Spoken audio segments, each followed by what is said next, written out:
Knife attack near Creighton University's campus left 2 people hurt, including a Creighton student. And just within the last hour, we've obtained new court documents revealing disturbing details about what happened. Our Brenna Kiefner joins us live from the newsroom with those new developments. Brenna?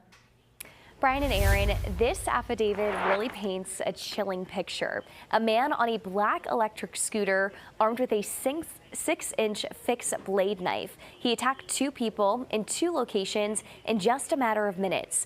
One of them was a Creighton senior who was driving past the scene with his family, and he watched it all unfold in real time. Just after 11:20 a.m. on Saturday, police responded to 2 separate knife attacks near 24th and Cass and 18th and Cuming streets. 2 men were hurt, including a Creighton student. Both were rushed to the University of Nebraska Medical Center with non-life-threatening injuries. I was actually driving alongside Cuming Street when the incident happened.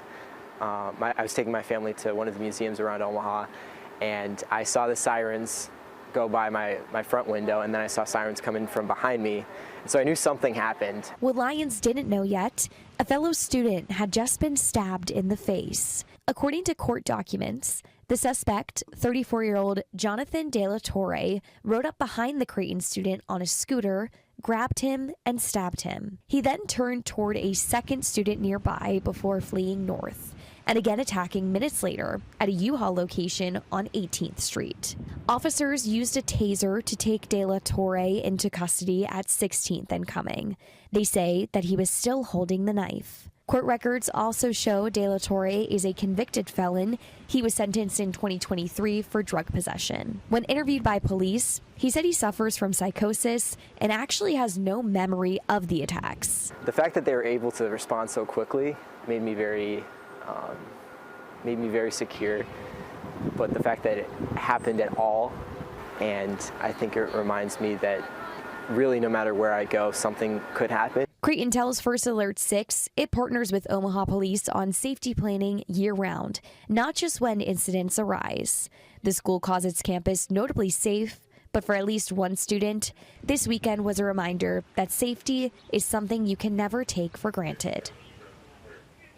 Now that injured student is recovering tonight, and Creighton says it will keep working closely with Omaha Police as the investigation continues.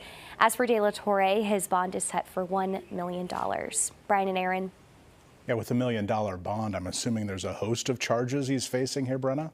Yeah, Brian, there were some pretty serious ones, those being first-degree assault, use of a weapon to commit a felony, and possession of a deadly weapon by a prohibited person, among many others. He does remain in jail tonight with his first hearing on May 6th.